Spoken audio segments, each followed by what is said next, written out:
Oh, okay.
Thank you, Yeah, Ashley.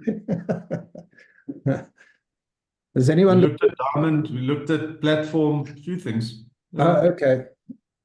So for those of you who weren't here last week, I showed off a tool called Not Diamond, which is basically just an aggregator of all the different large language models or the big chatbots that are out there. And what it does, it makes the choices for you on which chatbot to use. Because we often say we don't know which one to use. If I've got this particular question, if I want it to write a blog for me, which one do I use? If I wanted to do a data analysis, which bot do I use? And this tool actually will, based on your question, go and find somebody and or find the right tool for us, and we'll use that tool. And yeah, so that's a great tool. If you haven't looked at it yet, notdiamond.ai or .com or something like that.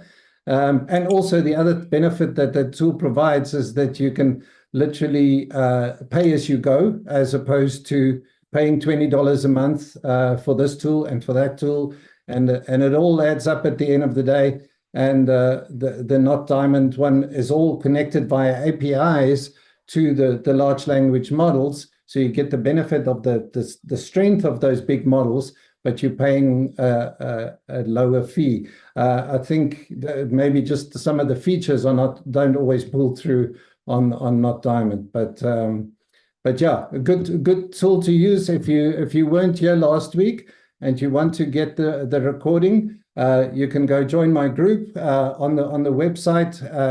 The only VIP members get access to recordings, and then you can see what recordings I've got there, plus the actual material that I've presented will be available for you over there as well. Yaron, I saw you pop up quickly. How's it? Nice to see you. Yeah, good and you. Yeah, good, man.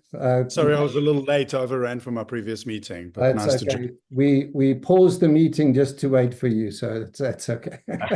Appreciate it. Thanks. Not really, but anyway, yeah. And everybody else that's joined, if you've got a camera, please switch it on. It helps me a little bit to kind of see human faces as opposed to bots and names. It's quite nice to have people show their faces on the camera. Okay, so what we're going to be starting to do as usual, I'm going to just kind of show a tutorial or two on the latest and greatest tools that I've come across, and then we'll go through some news and stuff as well.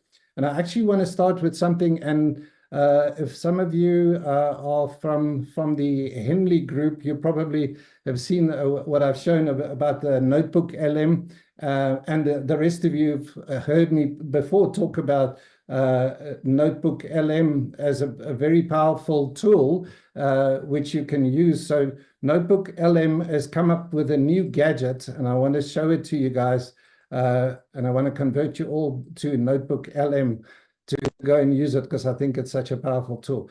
Yeah, so for those of you who don't know, this is my website where you can go sign up to be a member, and then you get access to the recordings of the meetings, and you get access to a library of different resources, AI research, prompt engineering skills, tutorials, tips and tricks. It's all there on the website if you're really serious about learning about AI and you want to learn in your own time. You can literally go there and learn more about it. Yeah, you'll find the members resources page up here where the recordings are, the materials, the prompt engineering skills, all those sort of stuff is on the website. And join the Facebook group as well, because I kind of put all the news that come out on a daily basis. I'd drop it up there as well. But as I was saying, Notebook LM, this is they have just brought out another function, and I'll explain to you what Notebook LM is. It's basically just a AI tool that Google has developed, and it's using Gemini as the large language model behind it. But you can upload any sort of resource documents into Notebook LM, and then you can interact with that content or the knowledge base just like you would with a chatbot, but it only refers to that information that you got uploaded there.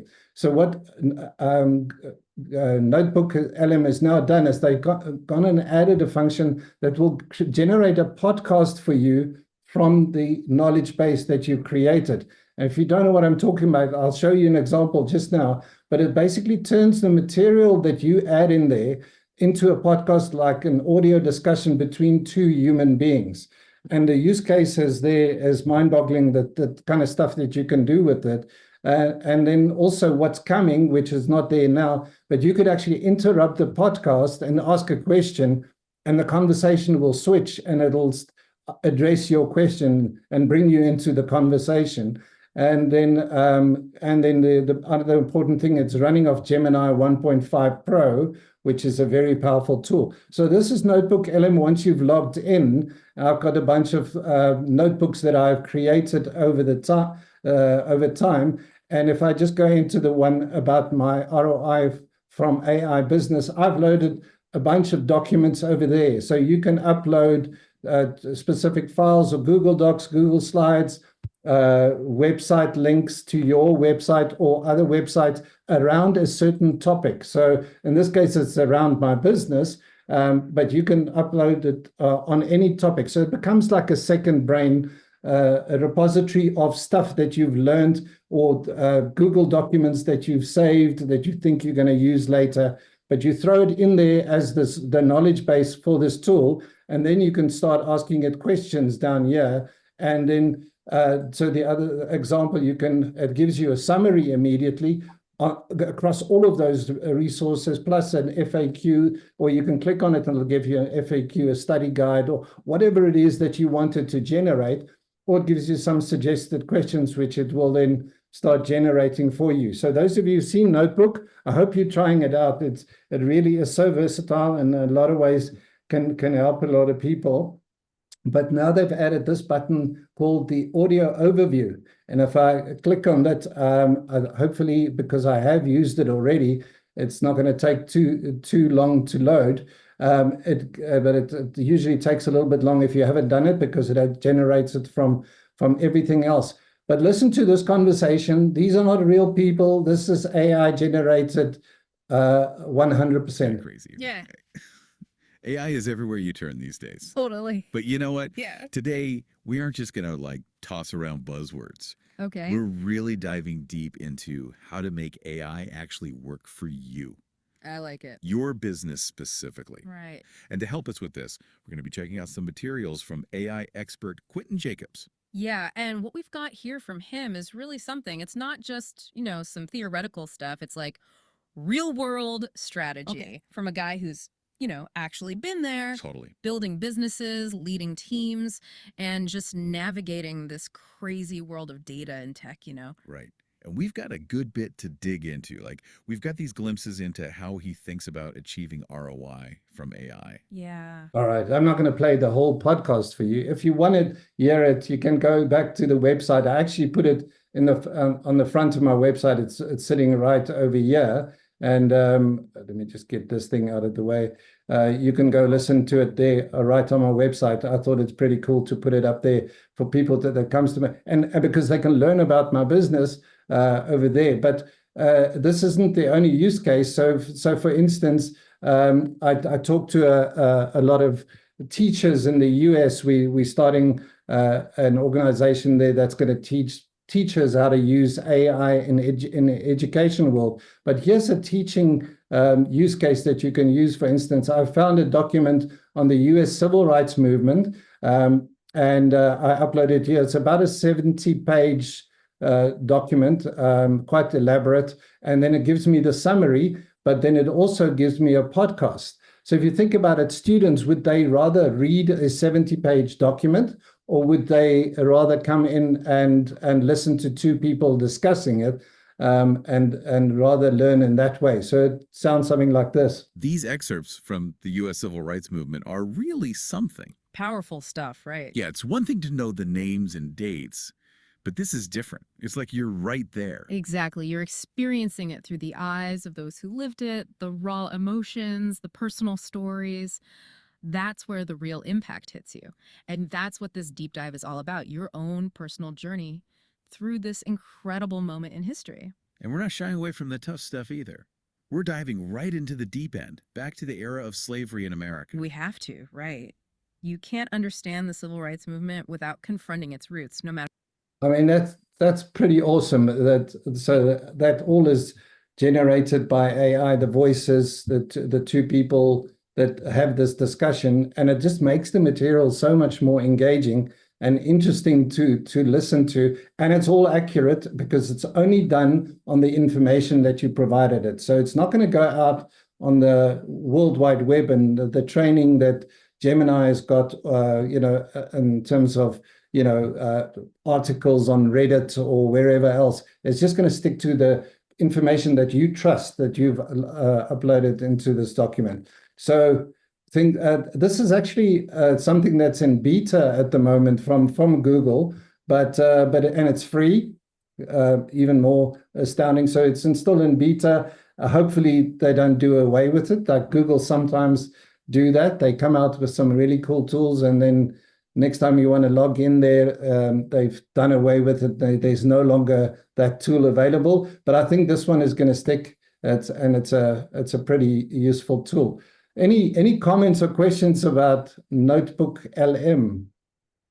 Has anyone seen it or played with it before? Lee, I know we've talked about it a little bit on your side as well. You're on mute there, Lee. Okay. Trying to find the screen. Okay. No, I haven't used Notebook LM. I've used, no. Similar stuff, yeah. Yeah.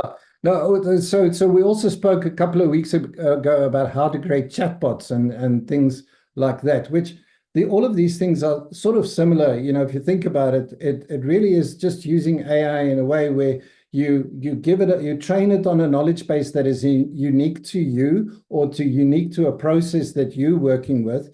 And then from there, you can give it instructions, and then, also build a chatbot out of it that way. So it's like employing another person, and Notebook LM, I like to refer to it as a second brain, because imagine if all the stuff that you've learned over the years that you put into your Google Drive, you never go back to it because you kind of, we're too busy, and we think, one day I'm gonna come back and read this article again or whatever. This is where you can dump it in and just let the AI find it for you. Question there from Michael. Yeah, Quentin. Just a quick question in terms of the kind of the data protection issues. Yeah. What are the dynamics here? So I'm just thinking before I start loading stuff from my work and trying to figure things out. Yeah. What risk am I exposing I, myself to here? I think Thank you. the risk here is equal to if you were going to upload information or ask information on Gmail, or you're going to have those Google Docs in a Google Workspace, because it's within the Google company's domain. So they, if they were going to look at your documents, they're probably going to see those over there. But I think it is a case of use with caution, like you do with most of these large language models. ChatGPT, for instance, have your public version, but they also have a team and an enterprise version, which the enterprise version and the team version, they guarantee the safety of your data. But I think if we can trust OpenAI with our data in that way. But that's sort of the trade-off I think that is that AI brings to us, similar to the days of social media, where if you want the convenience of something, you've got to give some of your privacy away and things like that. But in a corporate sense, I understand the importance of that, and that has got to be something that's got to be checked out first. So it is relatively safe within the Google world, but yeah, just be careful with the kind of information that you share. Okay, I don't know if there's anyone else that's got a more educated view than in terms of data security and that type of thing. You're welcome to kind of pop up and say something. I'm happy to learn from you guys as well. Okay, so that is it's the Notebook LM. As I said, it's quite a powerful tool. The other thing that I wanted to show for you today, and I've shown this tool to a couple of you already, it goes on to the same principle that we spoke about, a knowledge base and instructions and that sort of thing to build assistants for yourself, the same way we did the GPTs on ChatGPT. But this particular tool is designed for business. So it is designed so that you can literally implement it in a sort of a small to medium size, but even into a corporate business, where it can you can train it like you train trainees or new employees, and then use it across the different areas of your business. So this week I'm gonna let this guy Justin Feinberg from Cassidy. The tool is called Cassidy. I'll let him speak a little bit about the tool, instead of me jabbering away and trying to explain it, I'll play the video. In this video, I'm going to walk through an in-depth demo of Cassidy so you could see everything that the platform has to offer, all the main features. So let's dive right in. So here I am on the Cassidy home screen. This is a demo account called Sprinter Software Group, which sells legal CRM software to lawyers. But to start, there's three main components to Cassidy. There's our AI chat assistants, there's our AI workflows and automations, and then there's the knowledge base. And the knowledge base is where you can bring in all that contextual information about your company. So to dive in here to show you the knowledge base, here I am in the knowledge base. I have a bunch of different collections in here, but the knowledge base is filled with information about my company. So I've given it access to certain folders in my Google Drive, my Notion, my Confluence. This is where I can imbue it with previous case studies, my previous RFPs, my help documents, my internal HR information. It's super easy to organize, have specific permissioning, but this allows you to basically power the AI assistants and automations throughout the rest of the product. Is all based on the information that you can provide in the knowledge base. We'll dive more into that a little bit later, but I want to jump in here. Here I am on the home screen. I have a bunch of different assistants here. Now, these assistants are all custom made for the organization. So your assistants might be different based on the use cases that you're going after. But I'm going to show you a few high-level assistants. So to jump in here, I'm going to start with this internal HR assistant. Now, this HR assistant is attached to all of our internal HR information, our employee handbook, things like that. So when I come in here and I could say something like, what is our vacation policy? And you can see just by saying that, this assistant now goes off and searches through all of our HR information to answer that question. So it starts answering the question and it cites all of its sources. So I can see exactly where the information is being pulled from. So in this case, it's a Google Doc with our vacation policy. So if I click on it, I'm taken directly to where that information lives. So in this case, it's a Google Doc, so that's where I go. You can really have access to any information you want, but this is just the start of the assistants. The best thing about these assistants is you can actually bring them with you anywhere online. So for instance, here I am inside my Gmail. Let's say I receive an email asking questions about our data policies, our pricing, things like that. We actually have the Cassidy browser extension, so I could just pop this extension open. I could use something like our sales support assistant, which is an assistant that's specifically trained on all the information a salesperson would need, as well as how we respond to questions when they come in. And I could just say, reply to this email. And just like this, the sales support assistant can go off, find the answer to all these questions that were associated with that email.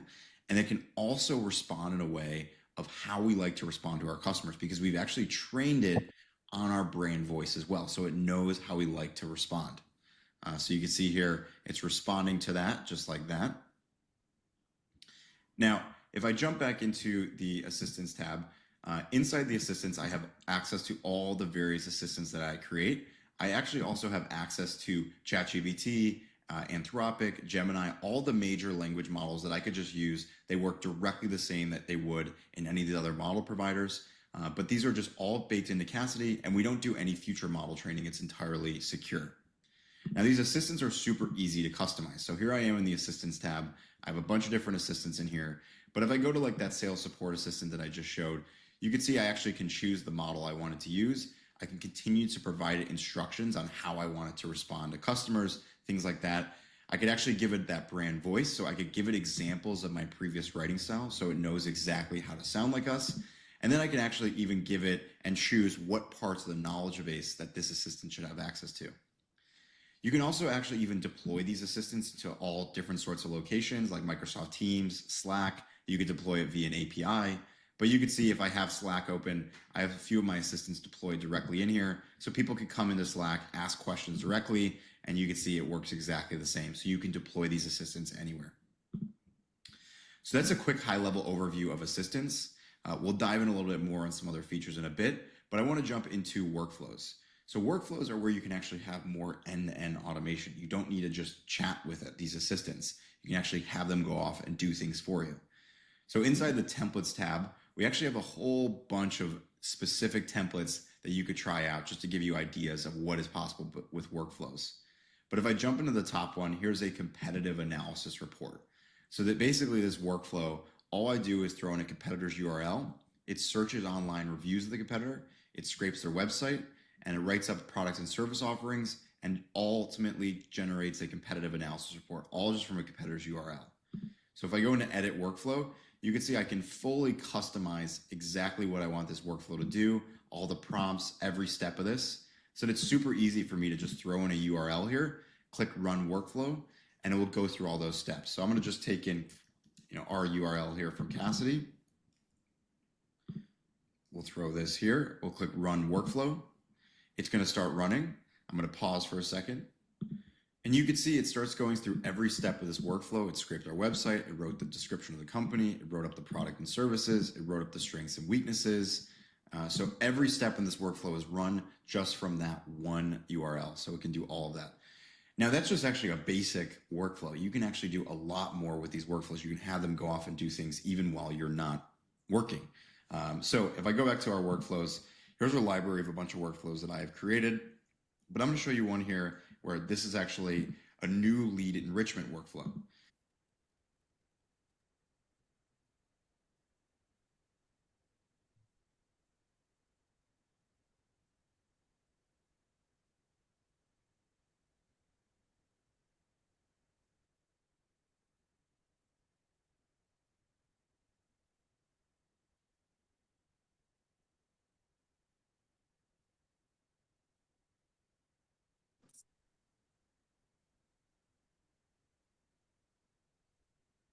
Hi, Quentin. I think you're on mute.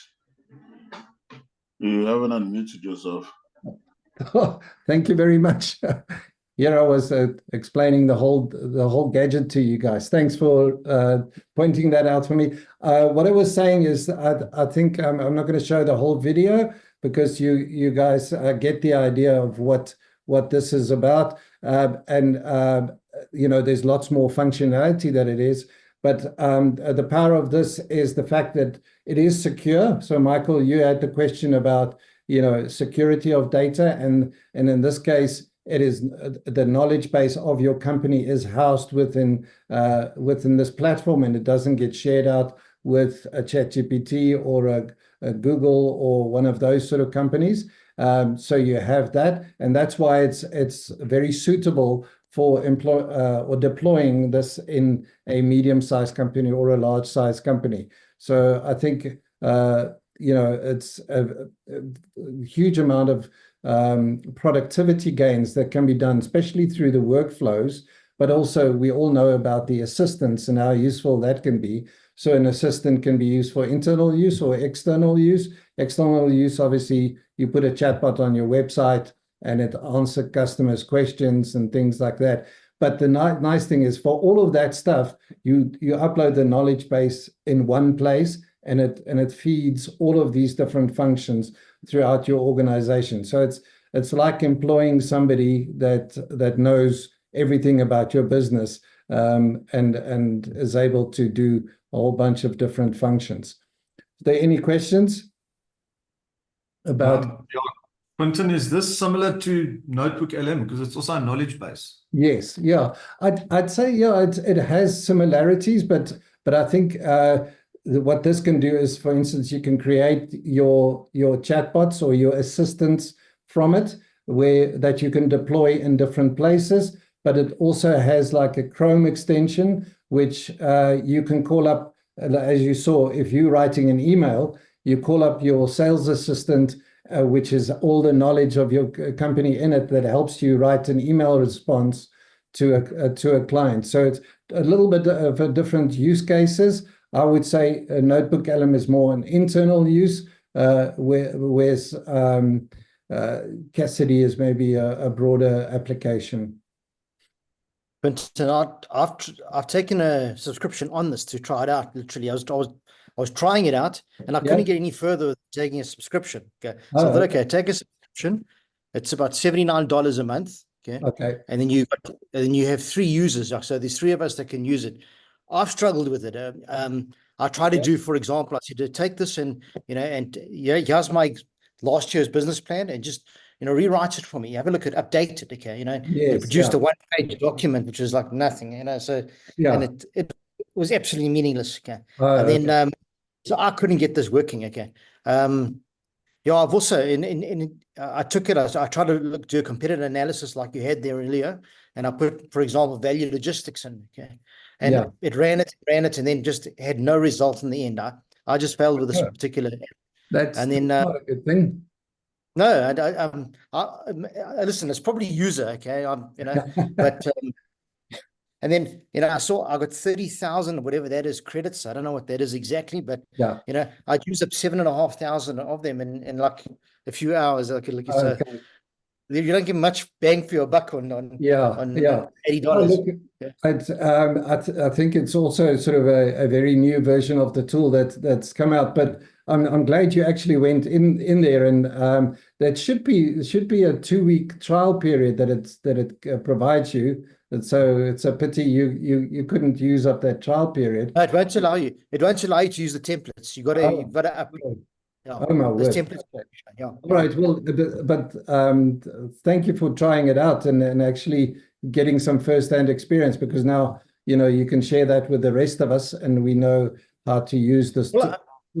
So maybe you can't help me out on a business plan. Okay. So what I've done is I've got my financial manager and also my assistant working on it at the moment. Okay. So Tara and Annalene. So I'm waiting for them to give me feedback. They're probably a lot more skilled at it than I am. Okay. So but for what I wanted, from a creative point of view, I mean,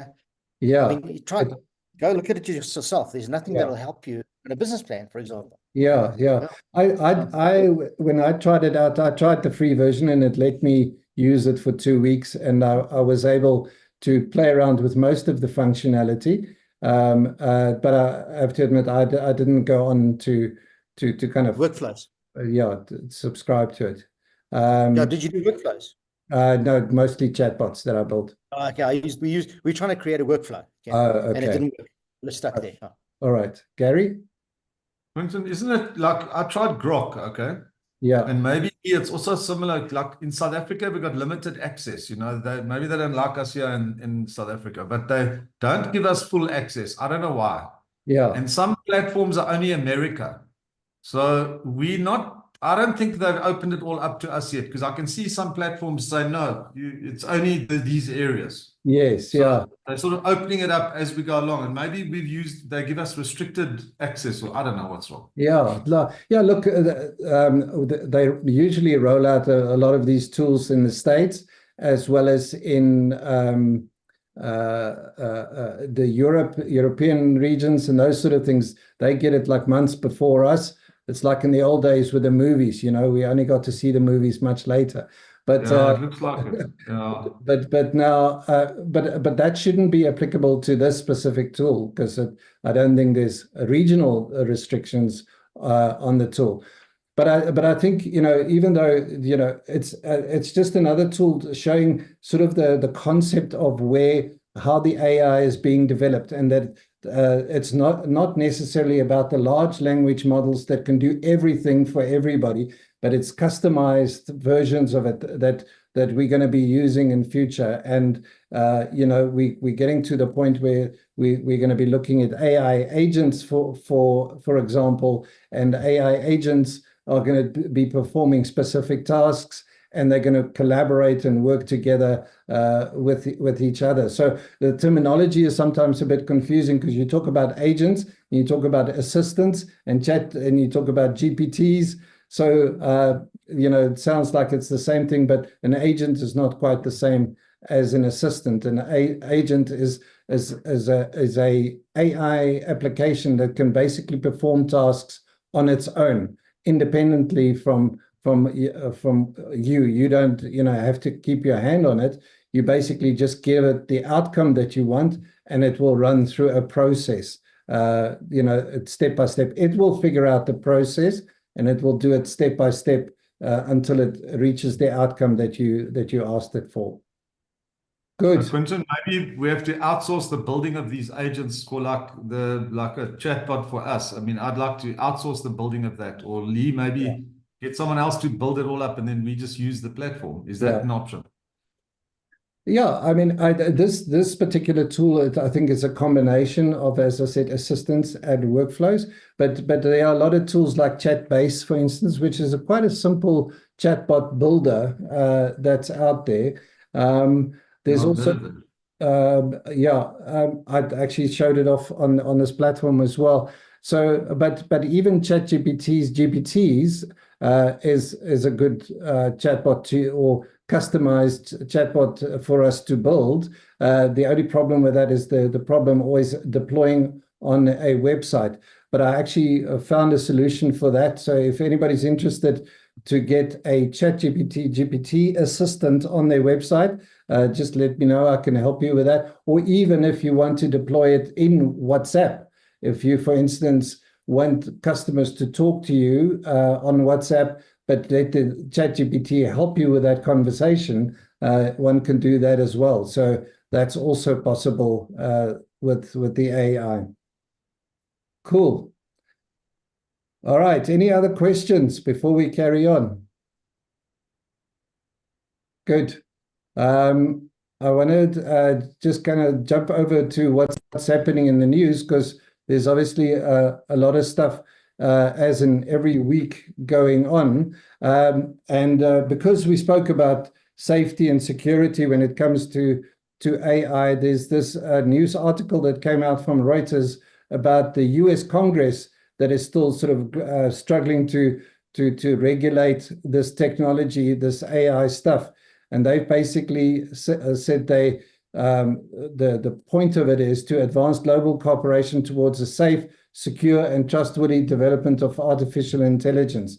So they're collaborating, the governments are collaborating with these large AI companies to come up with a workable plan. But as I said before, it's often difficult for, to strike the balance between letting these companies, giving them free rein so they can build the best possible thing that is out there, the most powerful chatbot that is out there, versus restricting them because of dangers and security and those sort of things.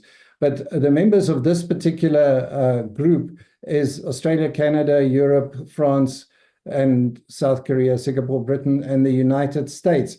So you can see that the problem is that in, say, for instance, in China is also building large language models, and they're building some very powerful ones. But if they're not falling under this restrictive policies and those sort of things, then they're going to be ahead of the race, and they're going to win the race in building more powerful large language models and AI models. So it's kind of a balancing act. And here's another comment: we want the rules of the road on AI to be underpinned by safety, security, and trust. And then President Joe Biden ordered a requiring of developers of AI system posing a risk to public and health and safety to share the results of safety tests with the US government. So they're requiring basically the ChatGPTs and the Claudes and the Geminis to run safety tests on their own models before they deploy them. And I'm wondering if that isn't why we sort of see a little bit of a slowdown. Because remember, at one stage, the new models came out like this, and there was a new one every week. There's a little bit of a slowdown now in terms of rolling out some of these models. But nevertheless, OpenAI did manage to launch OpenAI 01, a very original and creative name, OpenAI 01. This is the long-awaited, well, I'm not sure that this is the one we've been waiting for, the ChatGPT 5 that we were talking about. But this is a model that now is able to think and reason, around the questions that you ask it.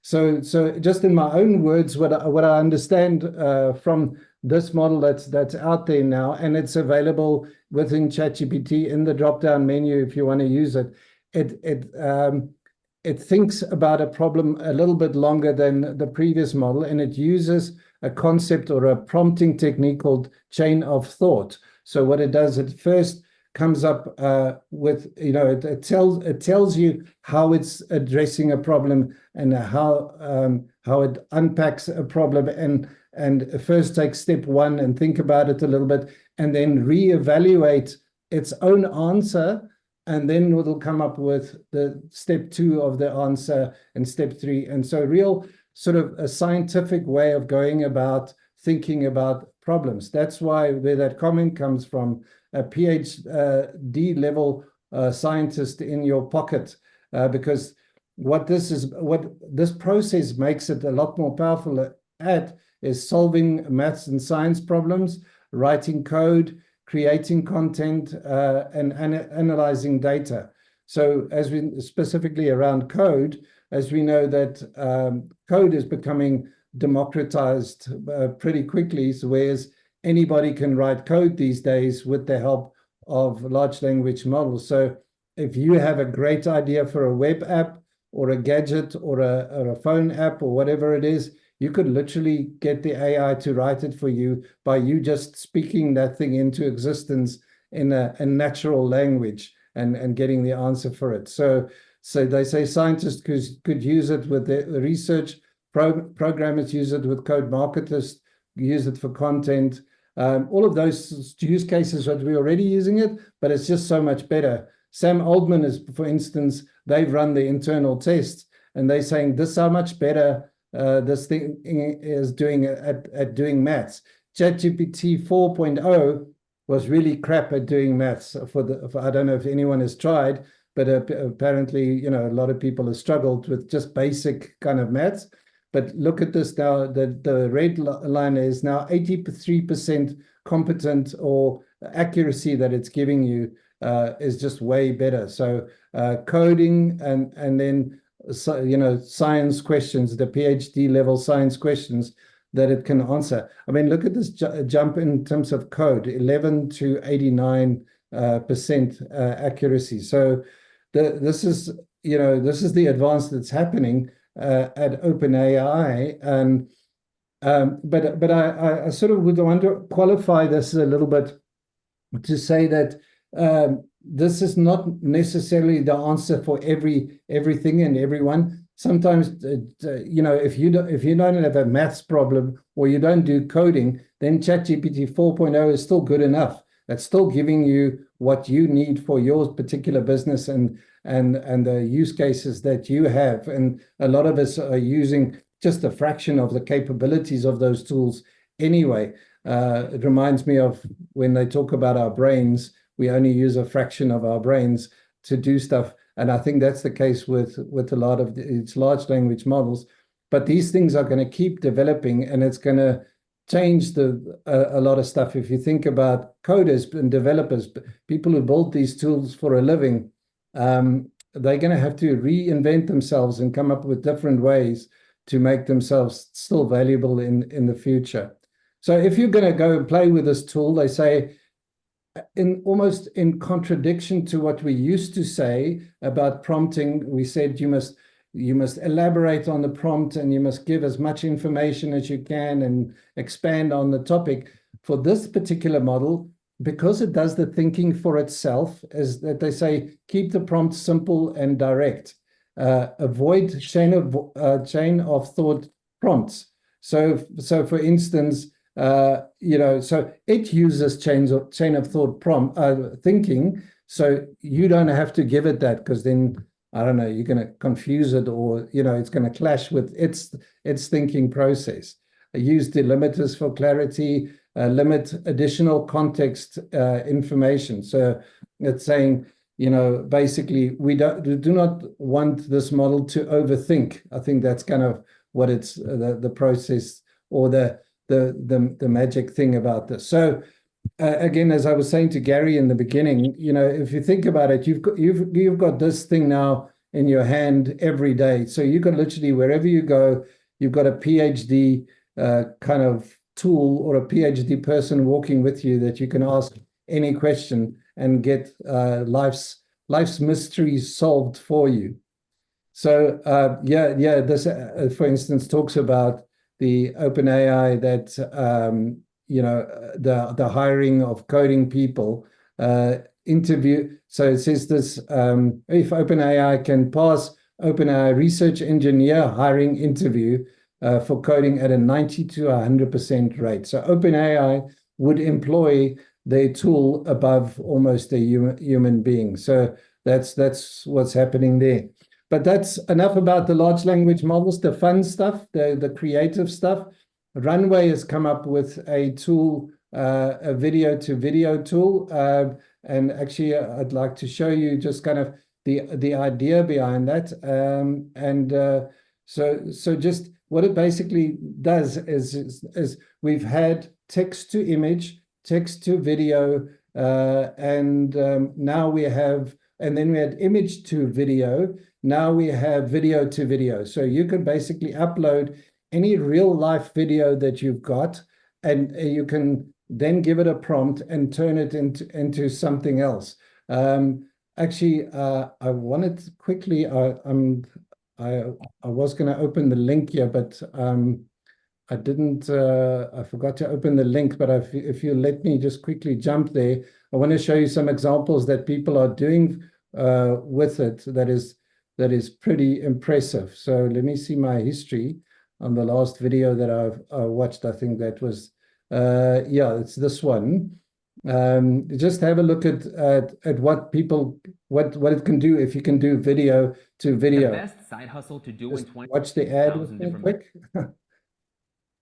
And a number of tips that will help you to get a usable and beautiful example. And we're also going to have a sneak peek at the upcoming Adobe to the beginning. Runway has just released a brand new feature to its Gen 3 model, and I'm having so much fun experimenting with it. What you can do is you can take a base video and apply a brand new style on top.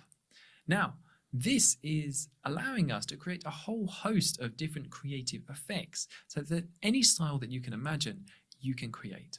And what's fantastic about this is it gives us precise control over the composition, the direction, and the narrative of our footage, meaning that we have a whole host of new creative opportunities. In this video, I'm going to show you what are some of the possible ways to use this tool, demonstrating some of the most beautiful examples coming out already. And then we're going to move into exploring how we can use this ourselves. I'll demonstrate some of the experiments. Right, so that will give you a good idea about video creation and the capabilities that comes from tools like Runway, for instance. Question, Mr. Jones, happy to see you here. Thank you very much. Thank you. Can you drop the link to that video so we can see how we can actually gain from it? I know you're recording this. I'm sure you're going to share the recording as well. Yeah. But just the link to how we can use it to experiment. To Yes. see for example, I want to create a video for marketing of my courses. Yes. And I want to. I've written the script, and I want to see how I can do that. Thank you very much for that. Okay, there you go. There's the link. Share your video with us once you've created it. That would be awesome. Okay. All right. And you know, we talk about all of these different things, and Perplexity as one of the tools that we often talk about as well. They are actually creating ads now that they are putting out in the mainstream media. And I just wanted to play you this video as well. This is where's the audio? Let me go back to the audio. Good day. Jim, do you? Jim, what did The context for those who don't know, Coach Harbaugh is in the NFL. He coaches, I think, the Eagles. There's two of them. Anyway, he's an NFL coach. you think about the team's performance overall? Not bad. Pretty good. We moved the ball. Good day. Jim, do you think humidity impacted the gameplay in the first half? I should know this. Jim, the answer?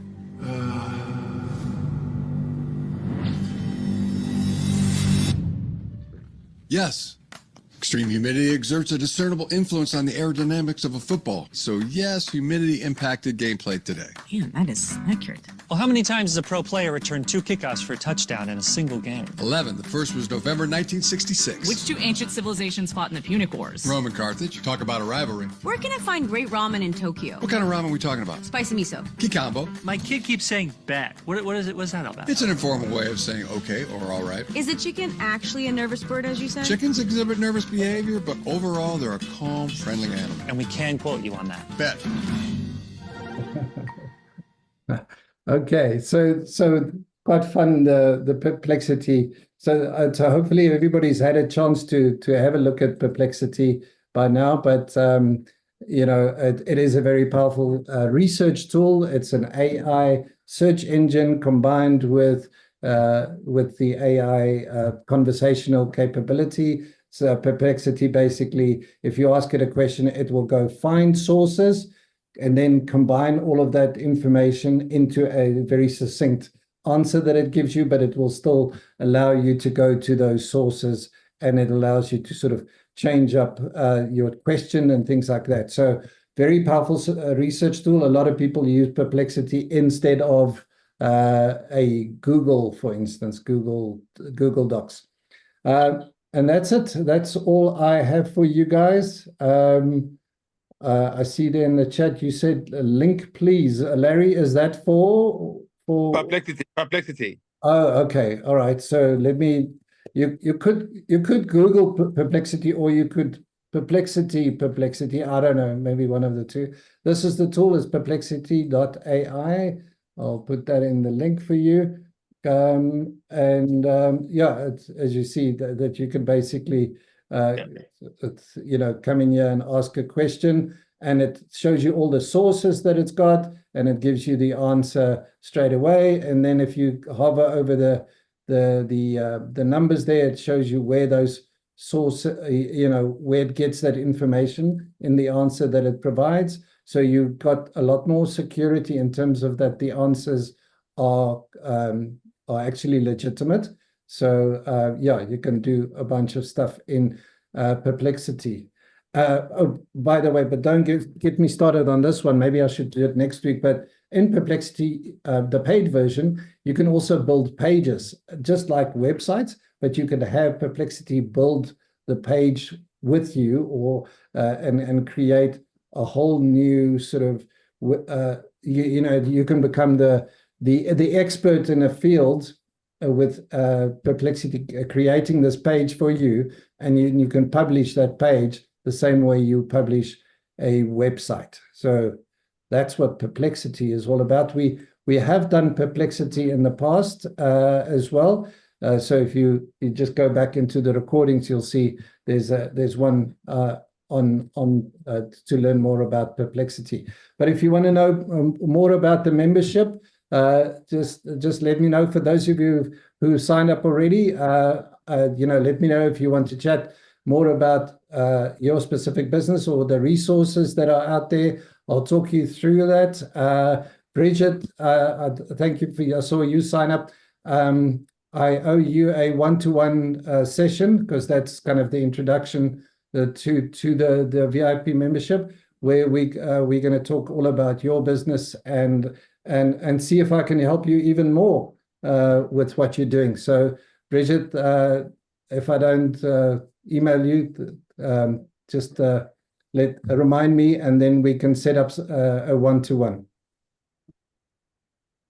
She's not answering, clearly not excited about that.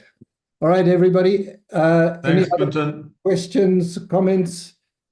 Oh, there we go. Bridget, thumbs up. We must chat. Anybody else with more questions or comments? No, you've given us more homework now. Yeah. Go do that.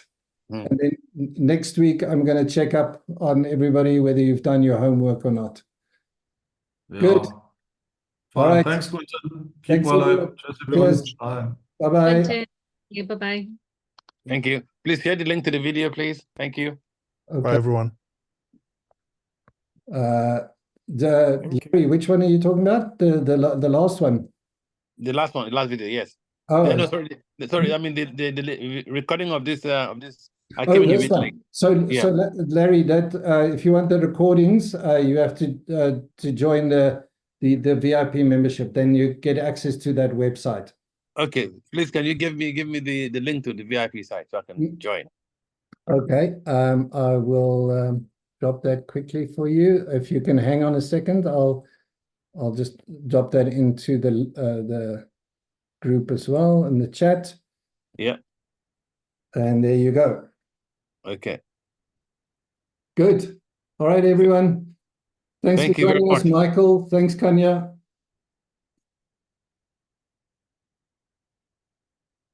Thank you.